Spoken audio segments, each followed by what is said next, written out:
அளவற்ற அருளாளன் நிகரற்ற அன்புடையோர் எல்லாமல் அல்லாஹின் திருப்பெயரால் இந்த குதுபா பிரசங்கத்திறன் ஆரம்பம் செய்கின்றேன். அவன் தனித்தவன், அவன் நித்திய ஜீவன், அவனுக்கு நிகராக உலகில் எவரும் கிடையாது என்று நான் உறுதியாக சாட்சி வருகின்றேன். வாழும் வழி தெரியாது, போகும் திசை தெரியாது, புறநடை சமுதாயமாய் வாழ்ந்த அறியாமை காலத்திலே ஈருலகத்திலகமாய் வந்துதித்து தன்னை அர்ப்பணித்த தத்துவ தூதர் சன்மார்க்க போதவர் சாந்தி மார்க்கம் மீந்தி வந்த ஸல்லல்லாஹு அலைஹி வஸல்லம் அவர்கள் மீதும் அவர்களுடைய அடிச்சுவடெல்லாம் யார் யாரெல்லாம் பின்பற்றினார்களோ, இன்னும் யார் யாரெல்லாம் பின்பற்றி கொண்டிருக்கின்றார்களோ அத்துணை நல்லடியார்கள் மீது கியாமத்து நாள் வரைக்கும் அல்லாஹுடைய சாந்தியும் சமாதானமும் உரித்தாகட்டுமாக. புனிதமிகு ஜும்ஆவுடைய கடமை நிறைவேற்றுவதற்காக வேண்டி அல்லாஹுடைய இல்லமாகிய மஸ்ஜிதிலே குறித்த நேரத்தில் குறித்த இடத்தில் ஒன்று கூடியிருக்கும் என் நெருமை இஸ்லாமிய சகோதரர்களே, அன்பார்ந்த கனவான்களே, வாலிப நெஞ்சுங்களே, எக்கட்டத்திலும் எந்த சந்தர்ப்பத்திலும் எல்லா நிலைமைகளிலும் வல்லவன் அல்லாஹ் ஒருவனை பயந்து கொள்ளுமாறு முதற்கண்ட அற்பமான அடியனுக்கும் அப்பால் உங்களுக்கும் தக்வாவை கொண்டு வசியத்தின் கட்டளை பிறப்பிக்கின்றேன். அன்பார்ந்த சகோதரர்களே, பெரியார்களே, உலகத்தில் வாழக்கூடிய எம் அனைவருக்கும் அல்லாஹு அஸ்ஸ வஜல் ஒரு மனிதனை உலகத்தில் படைப்பதற்கு ஒவ்வொரு கட்டங்களாக வகுத்திருக்கிறார். சிறு பிராயம் என்றும், வாலிப பிராயம் என்றும், முதுமை பருவம் என்றும் அல்லாஹு தஆலா உலகத்தில் அவன் படைக்கின்ற எல்லா அடியார்களுக்கும் வாழ்க்கையினுடைய ஒவ்வொரு கட்டத்தையும் அவன் அமைத்திருக்கிறான். குர்ஆன் தெளிவாக சொல்லி காண்பிக்கின்றது, ஹுவல்லதீ ஹலககும் மின் துராபின், உங்களை நாம் அற்பமான ஒரு மண்ணிலிருந்து உங்களை நாம் படைத்தோம். சும்ம மின் நுத்ஃபத்தின், பின்பு நாம் மனிதர்கள் அருவருக்கக்கூடிய ஒரு நீர் துளியிலிருந்து உங்களை நாம் படைத்தோம். சும்ம மின் அலகா, உங்களை நாம் ஒரு சதை கட்டியாக ஒரு கட்டமைப்பை நாம் உருவாக்கினோம். சும்ம யுக்ரிஜுகும் திஃப்லா, மீண்டும் நாம் உங்களை தாயுடைய வயிற்றிலிருந்து சிறு குழந்தையாக உலகத்துக்கு நாம் உங்களை வெளியாக்கினோம். இன்னும் அல்லாஹ் சொல்கிறான், சும்ம லிதப்லுகு அஷுத்தகும், உங்களுக்கு நாம் வாலிப பருவ வயதை நாம் உங்களுக்கு ஏற்ற வைத்தோம். சும்ம லிதகூனு ஷுயூஹா, வாலிபத்துக்கு பின்னால் முதுமை என்ற பருவத்தை நாம் உங்களுக்கு ஏற்படுத்தியிருக்கிறோம். உங்களை நாம் இவ்வாறு தான் வாழ்க்கையுடைய கட்டங்களை அமைத்திருக்கிறோம் என்பதை அல்லாஹ் எம் அனைவருக்கும் தெளிவாக சொல்லி காண்பிக்கின்றார். அன்பார்ந்த சகோதரர்களே, பெரியார்களே, உலகத்தில் வாழக்கூடிய நாம் மிக முக்கியமான ஒரு வாழ்க்கை கட்டம்தான் வாலிபம் என்று சொல்லக்கூடிய ஒரு அழகான ஒரு விசித்திரமான இளம் பருவ வயதை எல்லோரும் அடைந்திருக்கிறோம், இன்னும் அடைந்திருக்கிறார்கள், அடைய நிறைய மனிதர்கள் காத்திருக்கிறார்கள். என்னருமே இஸ்லாமிய சகோதரர்களே, அன்பார்ந்த கனவான்களே, வாலிபம் என்பது தான் நினைத்த விடயத்தை சாதிக்கக்கூடிய ஒரு அடியானுடைய உச்சகட்ட பருவம். அது வாலிபம் என்பது பிசைந்த களிமண்ணுக்கு ஒப்பான அடியார்கள் என்று நிறைய இமாம்கள் வாலிபத்துடைய தத்துவத்தை எனக்கு சொல்லி காண்பிக்கின்றார்கள். ஒரு குயவன் அவனுக்கு எந்த விருப்பத்தில் அவனுடைய பாத்திரங்களை சமைத்து எடுக்க முடியுமோ அந்த அளவுக்கு தயாரிக்கப்பட்ட பிசைந்த களிமண்ணினால் அவனுக்கு உரிய பொருட்களை சம்பாதித்துக் கொள்கின்றான். இது மாதிரி தான் வாலிப பருவம் என்பது அவருக்கு நலவோ கெடுதியோ அல்லது ஹராமா ஹலாலா, இது தாய் தந்தை, இது சரியா பிழையா என்று தெரியாத ஒரு உச்சகட்ட ஒரு பருவம் தான் இந்த வாலிப பருவம் என்று சொல்லக்கூடியது. அன்பார்ந்த சகோதரிகளே, பெரியார்களே, குர்ஆனில் அல்லாஹு தஆலா நாம் பின்பற்றுகின்ற நபி அலைஹிஸ்ஸலாத்து வஸ்ஸலாம் அவர்களுக்கு ஒரு வாலிபர்களுடைய வரலாறை குர்ஆனில் சொல்லி காண்பிக்கின்றார். அல்லாஹ் சொல்கிறான், நஹ்னு நகுஸ்ஸு அலைக நபஅஹும் பில் ஹக், நபியே, நாம் உமக்கு முன்னால் காலத்தில் வாழ்ந்த அந்த வாலிபர்களுடைய வரலாற்றை நாம் உமக்கு சொல்லி காண்பிக்கின்றோம். அவர்கள் இன்னஹும் ஃபித்யத்துன், அவர்கள் சில இளைஞர்கள், அவர்கள் சில வாலிபர்கள், ஆமனூ பிரப்பிஹிம், அவர்கள் தங்களுடைய இரட்சகனை சரியான முறையில் ஈமான் கொண்டார்கள். வஸித்னாஹும் ஹுதா, ஈமான் கொண்டது மாத்திரமில்லாமல் அல்லாஹ்வை அஞ்சி நடந்தார்கள். அல்லாஹ்வுக்குரிய எல்லா விடயங்களையும் அல்லாஹ்வை பயந்து செய்து கொண்டார்கள். வஸித்னாஹும் ஹுதா, அவர்களுக்கு நாம் நேர்வழியை அதிகரித்து கொடுத்தோம் என்ற வரலாற்றை அல்லாஹ் தஆலா நபிக்கு சொல்லி காண்பிக்கின்றார். அன்பார்ந்த சகோதரிகளே, பெரியார்களே, இந்த வாலிபர்கள் யார்? எதற்காக அல்லாஹ் அஸ்ஸ வஜல் நபிக்கு வாலிபர்களுடைய சம்பவத்தை தெளிவாக சொல்லி காண்பிக்கின்றார்? சூரத்துல் கஹ்ஃப் நாம் ஒவ்வொரு வெள்ளிக்கிழமையிலும் தஜ்ஜாலுடைய பாதுகாப்பை தேடி ஓதக்கூடிய ஒரு சூறாதான் சூரத்துல் கஹ்ஃப் என்று சொல்லக்கூடிய சூரா. அந்த சூறாவுக்கு வைக்கப்பட்ட பெயரே சூரத்துல் கஹ்ஃப், குகைவாசிகளுடைய சம்பவம் என்ற பெயரை அல்லாஹ் வைத்திருக்கிறார். ஏன் அன்பார்ந்த சகோதரிகளே, பெரியார்களே, என்னருமே இஸ்லாமிய இளம் வாலிபர்களே, வாலிப பருவத்தை நாம் அடைந்திருந்தால் எங்களுடைய வாலிப பருவம் இஸ்லாத்துக்காக எவ்வாறு நாம் அதை முன்னெடுத்து செல்ல வேண்டும், எங்களுடைய வாலிப பருவத்தை அல்லாஹ்வுக்கு ரசூலுக்கு பொருத்தமான முறையில் எவ்வாறு அமைத்துக் கொள்ள வேண்டும் என்பதை எந்த சித்தாந்தங்களும் சொல்லாத ஒரு அற்புதமான அழகான விடயத்தை எமது இஸ்லாம் மார்க்கம் தெளிவாக சொல்லி காண்பிக்கின்றது. அல்லாஹ் சொல்கிறார் நபிக்கு, நபியே, முன்னாள் காலத்தில் வாழ்ந்த ஒரு கொடுங்கோல் அரசனுடைய காலத்தில் வாழ்ந்த சில இளைஞர்களுடைய சம்பவத்தை அல்லாஹ் குர்ஆனில் முழு மனிதர்களுக்கும் கியாமத்து நாள் வரைக்கும் சொல்லி காண்பிக்கின்றார். முன்னாள் காலத்தில் வாழ்ந்த மிக கொடூரமான அரசர் அந்த நாட்டை ஆட்சி செய்து வந்திருந்தார். அந்த மன்னருடைய பெயர்களை கூட தஃசீருடைய உலமாக்கள், ஹதீஸ்களை வல்லுநர்கள் கூட விட்டு வைக்கவில்லை. அந்த அரசருக்கு அந்த காலத்தில் வைக்கப்பட்ட பெயர் தான் தக்யானுஸ் என்று சொல்லக்கூடிய அரசர். மிக கொடூரமாக ஆட்சி செய்த ஒரு அரசர் மூலமாக 7 இளம் வாலிபர்கள் ரப்பை ஈமான் கொண்டிருந்தார்கள். 7 இளம் வாலிபர்கள் தனிமையில் ரப்பை வணங்க ஆரம்பித்தார்கள். இந்த செய்தி அந்த தக்யானுஸ் என்ற அரசனுக்கு எத்தி வைக்கப்படுகிறது. அவர்கள் அழைக்கப்படுகிறார்கள், அரச சபைக்கு முன்னிறுத்தப்படுகிறார்கள். ஈமானுக்கு ஊடை வைக்கப்படுகிறது, ஈமானுக்கு அச்சுறுத்தல் வைக்கப்படுகிறது. அன்பார்ந்த சகோதரர்களே, என்னருமே இளம் வாலிபர்களே, இளம் வாலிபர்கள் அரசருக்கு முன்னால் நிறுத்தப்பட்டிருக்கிறார்கள். நீங்கள் ஏற்றுக்கொண்டிருக்கிற ரப்பை நீங்கள் விட வேண்டும் என்று அச்சுறுத்தப்படுகிறது. ஒரு நாள் தவணை கொடுக்கப்படுகிறது, மீண்டும் அழைக்கப்படுகிறார்கள்.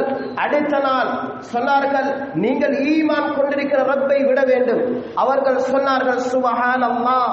ஈமானுடைய வார்த்தையை அரசர்களுக்கு முன்னால் முழு அமைச்சர்களும் சூழ்ந்திருந்த நேரத்தில் இளம் வாலிபர்கள் சொன்ன குர்ஆனுடைய செய்தி அல்லாஹ் எமக்கு கற்றுத் தருகிறார். குர்ஆன் பேசுகிறது. சொன்னார்கள், ஃபகாலு ரப்புனா ரப்புஸ் ஸமாவாதி வல் அர்த். அந்த இளம் வாலிபர்கள் சொன்ன வார்த்தையை கியாமத் நாள் வரைக்கும் குர்ஆனில் அல்லாஹ் தெளிவாக சொல்லி காண்பிக்கின்றார். வாலிபர்கள் சொன்னார்கள், இல்லை, நீ அல்ல ரப்பு, எங்களுடைய ரப்பு இந்த வானத்தையும் பூமியை படைத்து பராமரிக்கக்கூடிய அந்த ரப்பை நாம் ஈமான் கொண்டிருக்கிறோம். உடனே அரசர் ஒரு தவணை கொடுத்தார். ஒன்று, உங்களுடைய உயிர் கைப்பற்றப்படும், இல்லை என்றிருந்தால் நீங்கள் என்னுடைய மார்க்கத்தை ஏற்றுக்கொள்ள வேண்டும். அரசர் ஒரு நிபந்தனையிட்டார். 7 வாலிபர்களும் இன்னைக்கும் கூட அந்த 7 வாலிபர்களுடைய பெயர்களை கூட அல்லாஹ் குர்ஆனில் தெளிவாக முஃபஸ்ஸிரீன்கள் தெளிவாக சொல்லி காண்பிக்கின்றார்கள். 7 வாலிபர்களும் இரவுடைய நேரத்தை அடைகிறார்கள், ஆலோசனையை முன்வைக்கிறார்கள். இந்த அரசரிடத்திலிருந்து நாம் எவ்வாறு தன்னை பாதுகாத்துக் கொள்ள வேண்டும், எந்த ஒரு மனிதர்களுடைய உதவி ஒத்தாசை இல்லாத இளம் 7 வாலிபர்கள் அந்த காபிர்கள் நிறைந்த அல்லாஹ்வை நிராகரித்த அந்த மனித சமூகத்துக்கு மத்தியில் ரப்பை ஈமான் கொண்டிருந்தார்கள். முடிவு கட்டுகிறார்கள், இந்த நாட்டை துறந்து செல்ல வேண்டும், இந்த நாட்டை விட்டு நாம் ஹிஜ்ரத் செய்ய வேண்டும். இரவோடு இரவு முடிவு கட்டுகிறார்கள். அன்பார்ந்த சகோதரிகளே, பெரியார்களே, இப்ப ஆலோசிக்கிறார்கள், நாம் இந்த நாட்டை விட்டு செல்ல வேண்டும். இரவுடைய நேரம் அடைகிறது.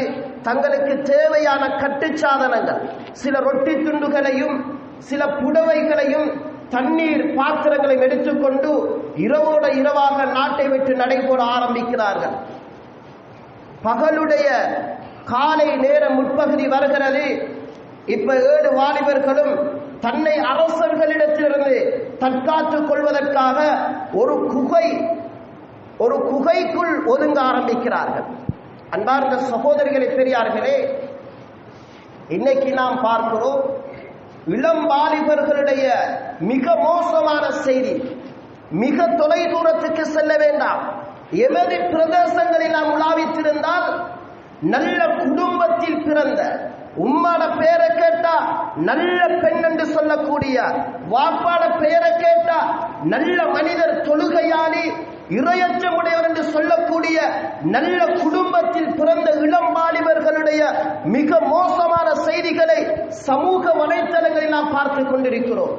அன்பார்ந்த சகோதரிகளே, பெரியார்களே, நல்லா படிக்கிறாரு, நல்லா பெருபேர் எடுக்கிறாரு, யூனிவர்சிட்டிக்கு தெரிய செய்யப்படுறாரு, நல்ல பல்கலைக்கழகத்துக்கு பெருபேர் எடுத்துக் கொடுக்கிறாரு, ஒரு மெஜாரிட்டியை கூட்டாரு, நல்ல குடும்பம், சாலிகான குடும்பம், நல்ல முறையில வாப்பா உம்மா வாலிபர்களை பராமரிக்கல.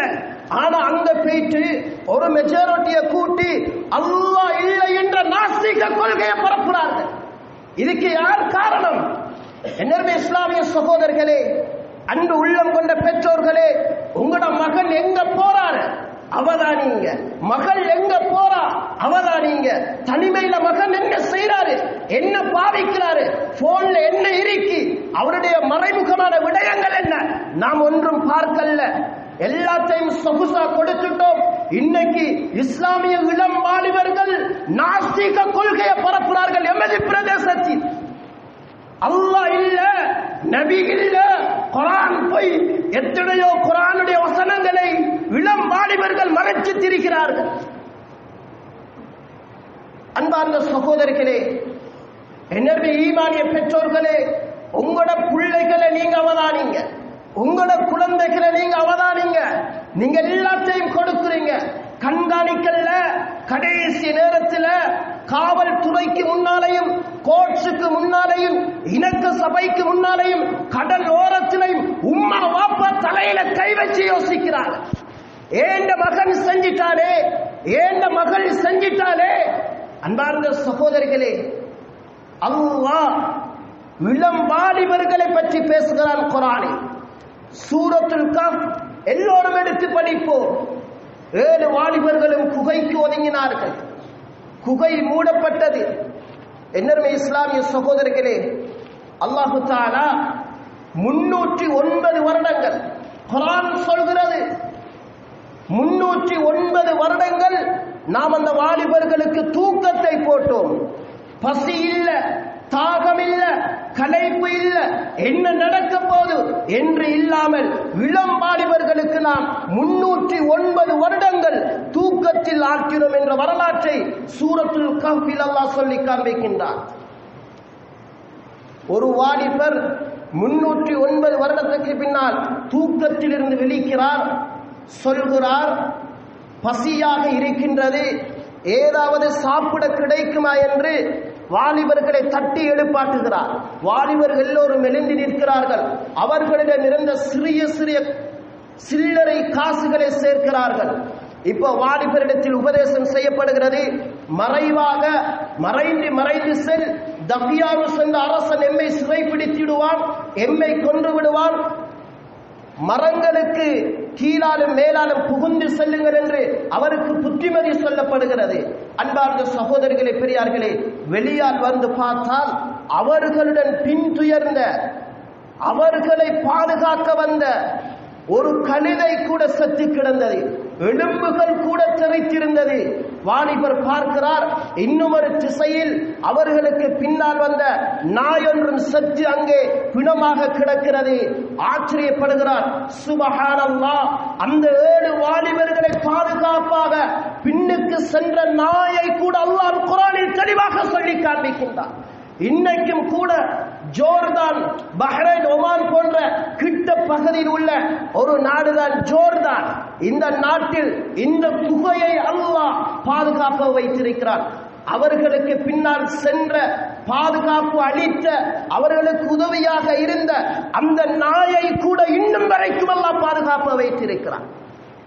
அன்பார்ந்த சகோதரர்களே, இன்னும் இஸ்லாமிய உறவுகளே, இளம் வாலிபர்களே, நாம் அல்லாஹ்வை பயந்து கொள்வோம். எங்களுடைய வாழ்க்கையை நாம் மாற்றுவோம். எங்களுடைய வாழ்க்கையில் ஹராம் ஹலாலை தவிர்த்து கொள்வோம். நவீன கலாச்சாரங்கள் இளம் வாலிபர்களிடத்தில் தலைவிரித்து ஆடுகிறது. எந்த அளவுக்கு என்றால், அன்பார்ந்த சகோதரிகளே, பெரியார்களே, தூரத்துக்கு செல்ல வேண்டாம். எமது கிராமங்களில், எமது பிரதேசங்களில் திருமணம் நடக்க ஆரம்பிக்கின்றது. மாப்பிள்ளைய பார்த்தா சொன்ன டைமுக்கு மாப்பிள்ளைய கல்யாண ஹோல்ல காணோம். மாப்பிள்ளைய பார்த்தா சொன்ன நேரத்துக்கு பள்ளியில காணோம். இங்க ரெஜிஸ்டர் வந்திருக்கிறாரு, பொன் வீட்டாக்கள் வந்திருக்கிறாங்க, இமாம் இருக்கிறாரு, எல்லோரும் இருக்கிறாங்க. மாப்பிள்ளைய சொன்ன நேரத்துக்கு காணோம். எல்லாரும் வேலை வெட்டிய விட்டுட்டு ஒரு சுன்னத்தை ஹயாத்தாக்குவோமே, எல்லோரும் துஆ செய்வோமே என்ற எண்ணத்தோட வந்திருக்கிறாங்க. 4 மணிக்கு வார மாப்பிள்ள 5:30க்கு 6 மணிக்கு வாரார். வந்து அப்படியே கல்யாணத்துக்கு போகுமே என்ற சிந்தனையும் இல்லை. மாப்பிள்ளைய கூட்டாளிமார்கள் கார்ல வச்சு குடிக்கிறாங்க. நவீன கலாச்சாரம். அன்பு உள்ளம் கொண்ட இளம் வாலிபர்களே, அல்லாஹ்வை பயந்து கொள்ளுங்கள். இஸ்லாம் கற்றுத்தராத செயல்களை நீங்கள் சமூகத்துக்கு அடையாளப்படுத்தி நரகத்தை சம்பாதிக்காதீர்கள். குர்ஆன்ல சொல்லப்படாத, ஹதீஸ்ல சொல்லப்படாத யஹூதி நஸ்ரானிகளுடைய கலாச்சாரத்தை பின்பற்றுகிறார் எமது வாலிபர்கள். மாப்பிள்ளைய காருக்குள்ள வச்சு புடிச்சிட்டு மாப்பிள்ளைய கூட்டாளிமார்கள்லாம் சொல்றாங்க, பொண்ணுடைய வாப்பா 50,000 ரூபாய் சல்லி தந்தா தான் மாப்பிள்ளைய விடுவோம். நஅூது பில்லாஹ். என்ன மோசமான கேடுகட்ட சீர்கட்ட வாலிபர்கள். ஒரு இளம் யுவதி பெண்ண கரை சேர்க்கணும் என்றால் எவ்வளவு கண்ணீர் வடிக்கிறார்கள் பெற்றோர்கள், எவ்வளவு கவலையுடன் இருக்கிறார்கள். கடன் எடுத்து மாப்பிள்ளை மகரா போட்ட நகையை விற்று திருமணத்தை முடிக்கணுமே என்று சிரமப்பட்டு கவலையோட தொழுது அழுது கண்ணீர் வடித்து ஒரு குமர் காரியத்தை நிறைவேற்ற சந்தர்ப்பத்தில் மாப்பிள்ளையுடைய மோசமான கேடுகட்ட சீர்கட்ட இளம்பாலிபர்கள் மாப்பிள்ளை வச்சுக்கொண்டு பொண்ணுட வாப்பாட்ட பேரம் பேசுகிறாங்க. பார்ந்த சகோதரர்களே, கார்ல வச்சிருக்கிறாங்க. 20,000 ரூபாய் தரணும், 30,000 ரூபாய் தரணும், 50,000 ரூபாய் தந்தா தான் மாப்பிள்ளைய கார்ல இருந்து இறக்குவோம். நான் கேட்கிறேன், அன்பார்ந்த சகோதரர்களே, பெரியார்களே, நீங்க அப்படி அந்த பொண்ணுடைய சைடால மாப்பிள்ளைய கார்ல வச்சுட்டு அல்லது ஒளிச்சு வச்சுட்டு நீங்க அப்படி சல்லி கேட்கிறத ஒரு தட்டு எடுத்துக்கொண்டு போய் ரோட்ல பிச்செடுக்கிறது சிறந்தது. அந்த ஹராத்தை எடுத்து ஆடரிச்சு காட்டுல சாப்பாடு போடுறாரு. அந்த ஹராத்துடைய சல்லி எடுத்து அவரு சொகுசா கூழ் குடிக்கிறாரு. அப்ப அவருக்கு கிடைக்கிற புள்ள எப்படி கிடைக்கும்?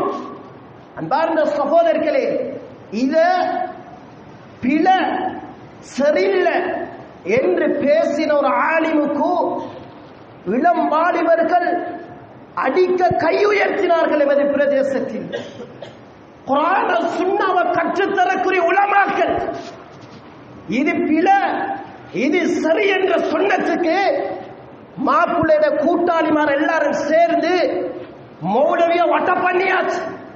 மிச்சம் தூரத்துக்கு போகுவானா? சில காலங்களுக்கு முன்னால் கல்யாண அரங்குகளில் நடந்த உண்மை சம்பவம். மாப்பிள்ளைக்கு சப்போர்ட் பண்ணி மாப்பிள்ளைக்கு ஏவம் கேட்டு மௌலவிக்கு அடிக்க கையுறுத்துறாங்க. பாருங்க சகோதரிகளே, பெரியார்களே, நீங்க ஹராத்துல போகுவானா வாப்பா? நீங்க விபச்சாரம் செய்து புள்ளை எடுக்க வேணாம். ஹலாலா புள்ளைய எடுங்கன்னு கல்யாணம் முடிச்சு கொடுக்கிற அந்த மௌலவிக்கு மாப்பிள்ளை அடிக்க போறாரு. நஅூது பில்லாஹ். இது உம்மா வாப்பா ஆரம்பத்தில் விட்ட தவறுகள். மகனுக்கு சொல்லணும், ஓண்ட கல்யாணம் பள்ளியில நடக்கணும், இதுதான் சுன்னத்து.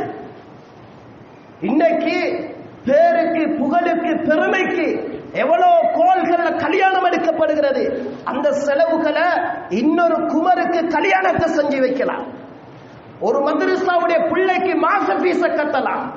இன்னைக்கு எவ்வளவு மனிதர்கள் இன்னைக்கு சாப்பிட்டா நாளைக்கு சாப்பாடு இல்லை, லைட் பில் கட்ட இயலாது, தண்ணி பில் கட்ட இயலாது, புள்ள படிக்க ஓலவல் பாஸ், ஸ்கூலுக்கு செலவழிக்க பேக் வாங்கி கொடுக்க இல்லாத பிள்ளைகள், பெற்றோர்கள் கண்ணீர் வடிச்சிட்டு இருக்கிறாங்க.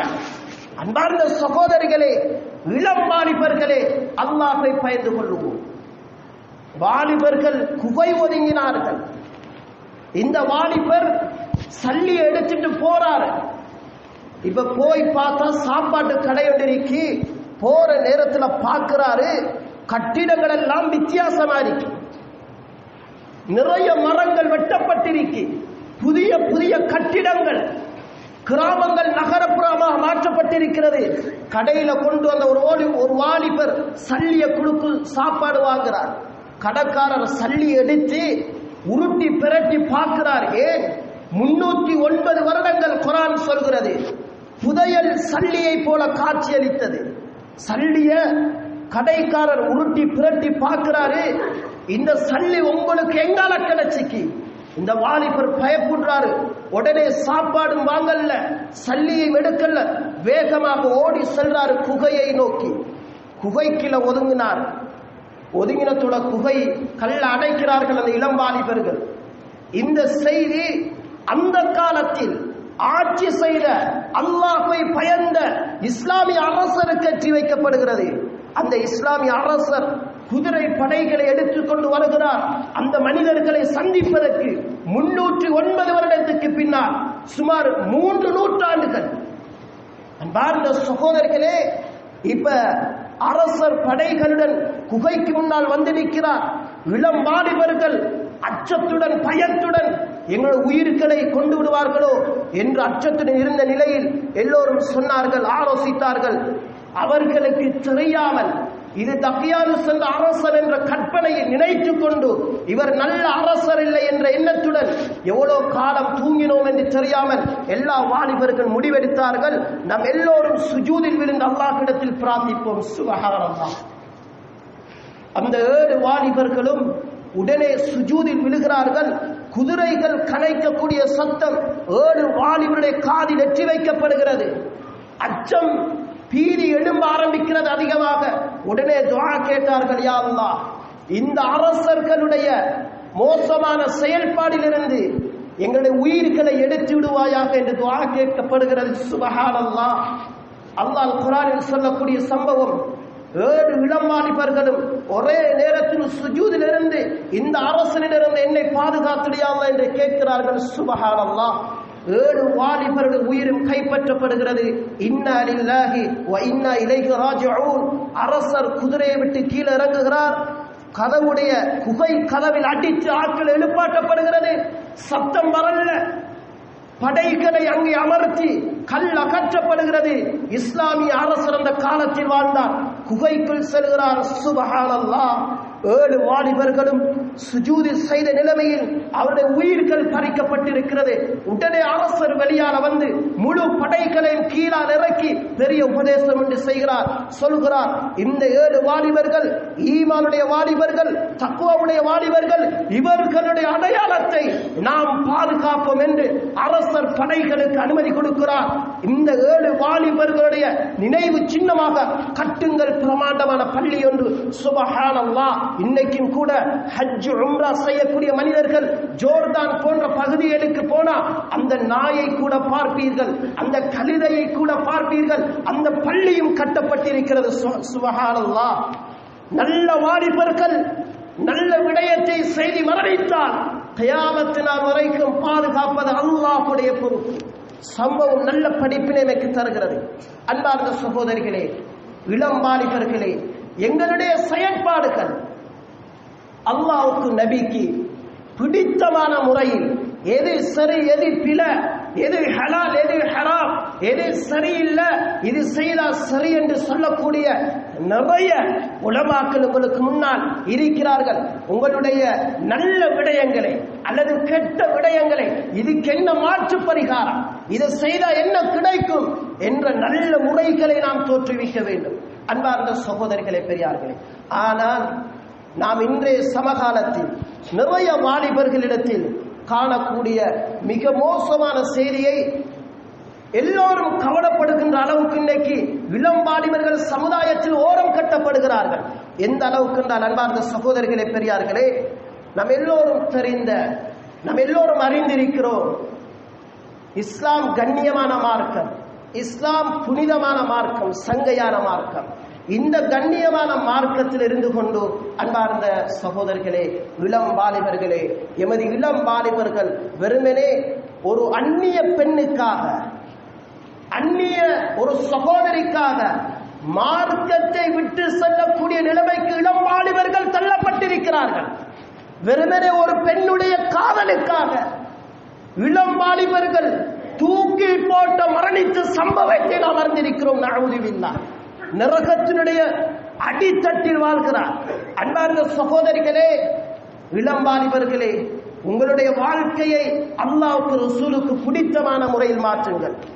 நாம் நிறைய மக்கள் இன்னைக்கு வாலிபர்கள் என்றால் முன்னால் அனுப்பி பின்னால் பதுவா செய்யக்கூடிய அளவுக்கு வாலிபர்கள் தள்ளப்பட்டிருக்கிறார்கள்.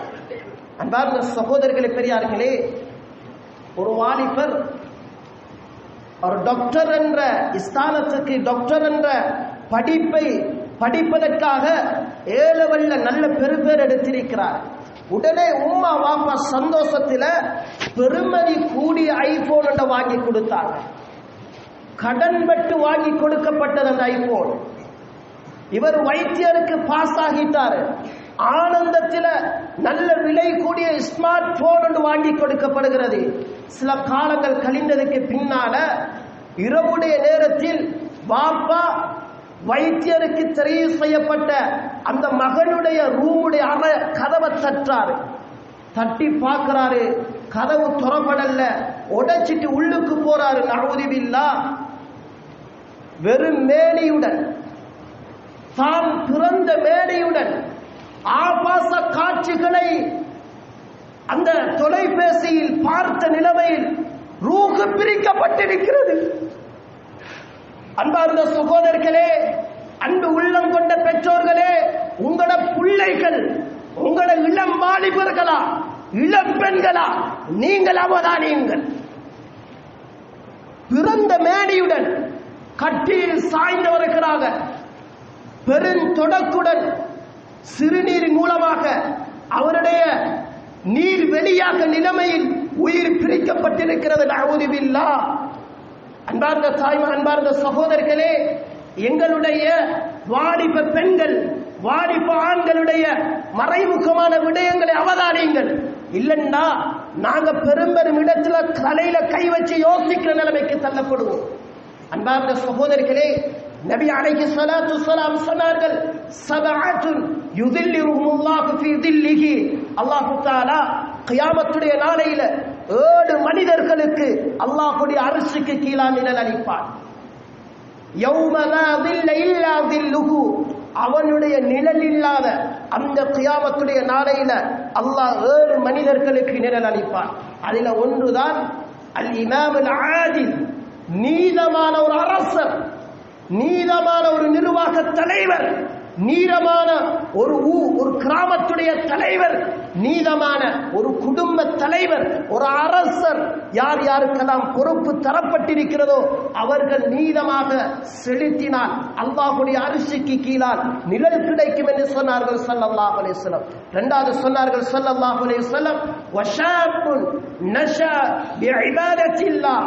அல்லாஹ்வுடைய இபாதத்தில், நல்ல காரியங்கள்ல, நல்ல விடயத்துல, குர்ஆன ஓதுறதுல, பள்ளியோட தொடர்பு இருக்கிறதுல தந்த வாழ்நாளை கழித்த வாலிபருக்கு அல்லாஹ்வுடைய அரிசிக்கு கீழால் எந்த நிழலும் இல்லாத அந்த கியாமத்துடைய நாளையில அல்லாஹ் அந்த வாலிபரை அழைத்து தனது நிழல் கொடுப்பார் என்று சொன்னார்கள் ஸல்லல்லாஹு அலைஹி வஸல்லம்.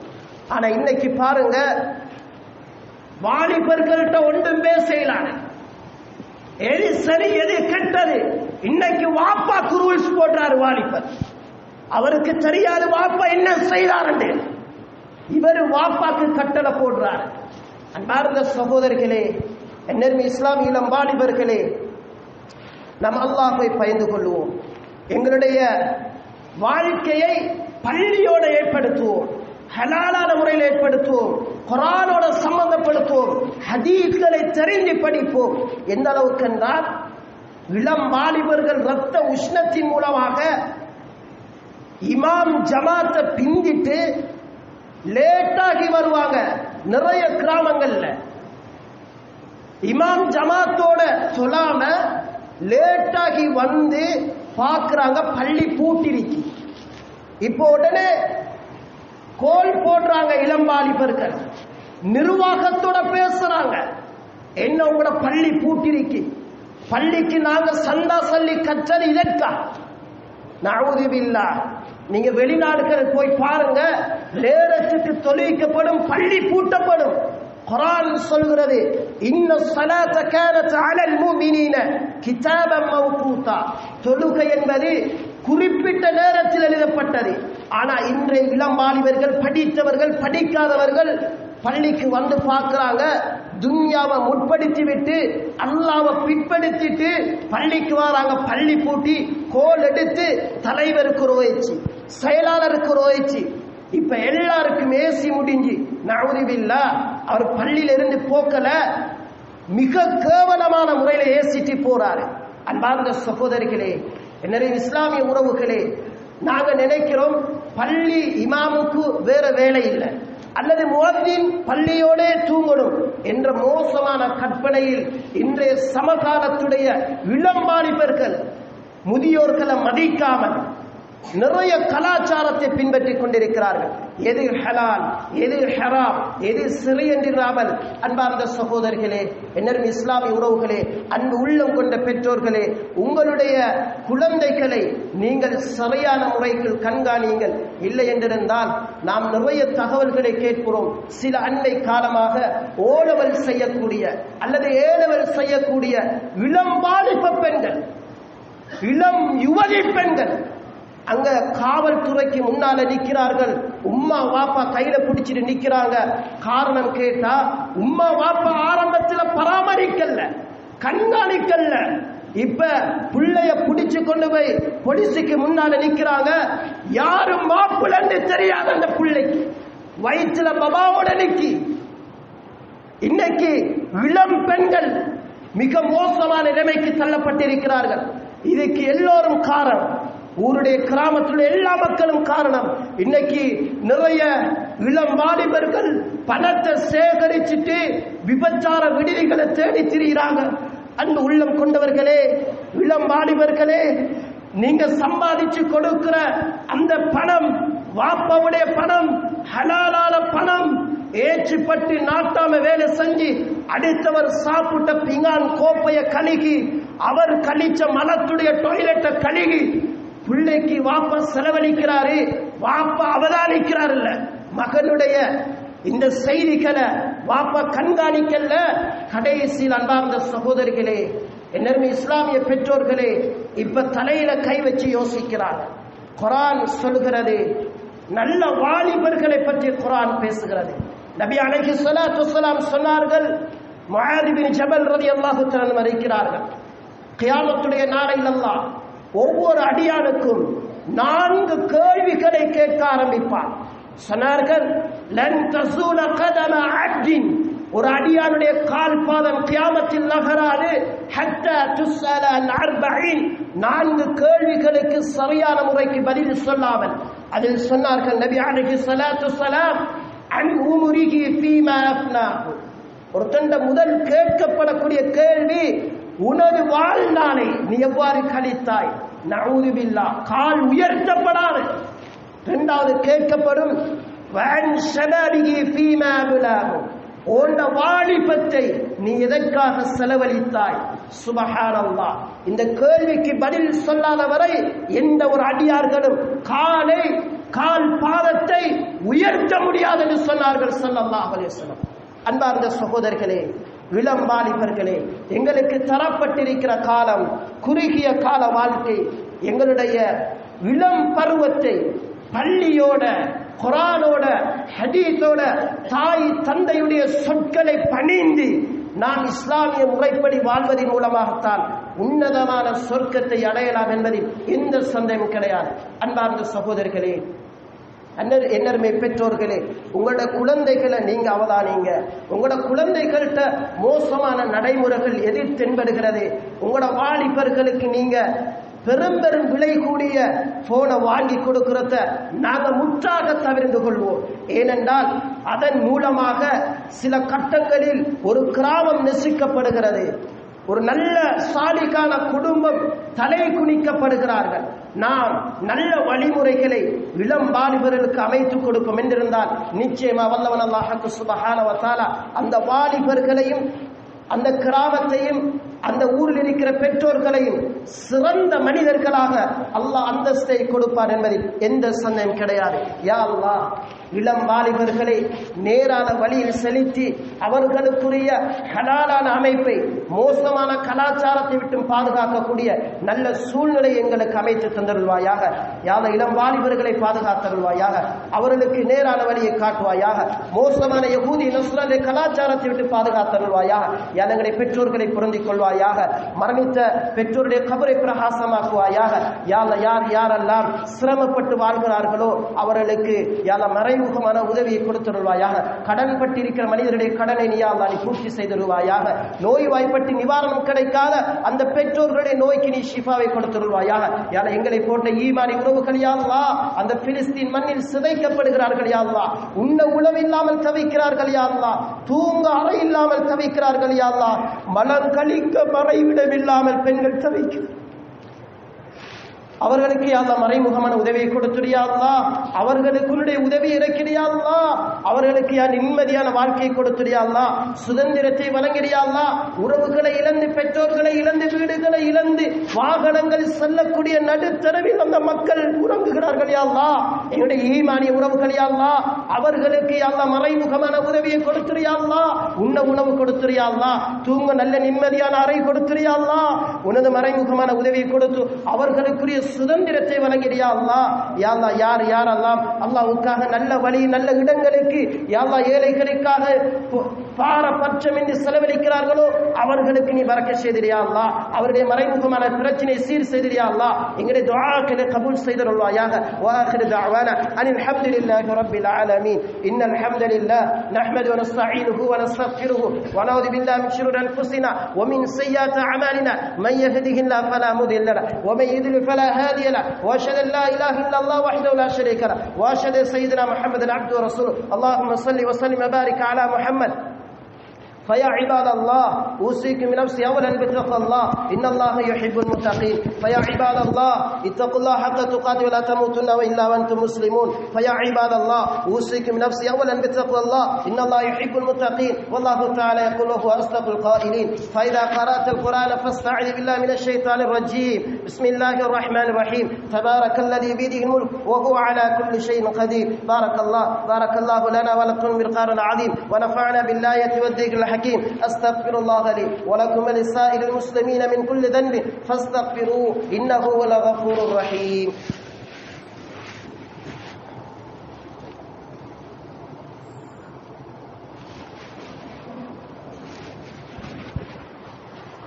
الحمد لله حمدا كما امر. اشهد ان لا اله الا الله وحده لا شريك له رغما لمن جحد وكفر واشهد ان سيدنا محمدا عبده ورسوله. اللهم صل وسلم وبارك على محمد. فيا عباد الله اتقوا الله حق تقاته ولا تموتن الا وانتم مسلمون. واعلموا عباد الله ان الله امركم امرا عميما وبدا فيه بنفسه تعظيما وثنى بملائكته مسبحته تكريما وقال جل جلاله عظيما ان الله وملائكته يصلون على النبي يا ايها الذين امنوا صلوا عليه وسلموا تسليما. وقال نبينا عليه الصلاة والسلام أرحم أمتي بأمتي أبو بكر الصديق رضي الله تعالى عنه.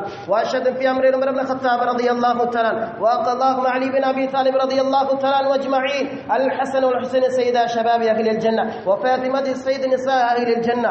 اللهم كل باس نظرة ظاهرة وباطنة لا تغادر ذنبا. الله في أصحابي لا تتخذهم غرضا من بعدي. فمن أحبهم فبحبي أحبهم ومن أبغض أبغضهم فببغض أبغضهم وخير القرون قرني ثم الذين يلونهم ثم الذين يلونهم. اللهم اغفر للمؤمنين والمؤمنات، اللهم اغفر للمؤمنين والمؤمنات والمسلمين والمسلمات الأحياء منهم والأموات إنك سميع قريب مجيب الدعوات ويا قاضي الحاجات. اللهم أعز الإسلام والمسلمين، اللهم أعز الإسلام والمسلمين وأذل الشركة والكفرة المشركين ودمر أعداء الدين فانصرنا على القوم الكافرين. اللهم أجرنا من النار، اللهم أجرنا من النار، اللهم أجرنا من النار ولا تشوي خلقنا بالنار ولا تجعلنا من حطب النار فإنها بئس الدار وبئس المثوى وبئس القرار. ربنا اغفر لنا ولإخواننا الذين سبقونا بالإيمان ولا تجعل في قلوبنا غلا للذين آمنوا ربنا إنك رؤوف رحيم. عباد الله رحمكم الله، إن الله يأمر بالعدل والإحسان وإيتاء ذي القربى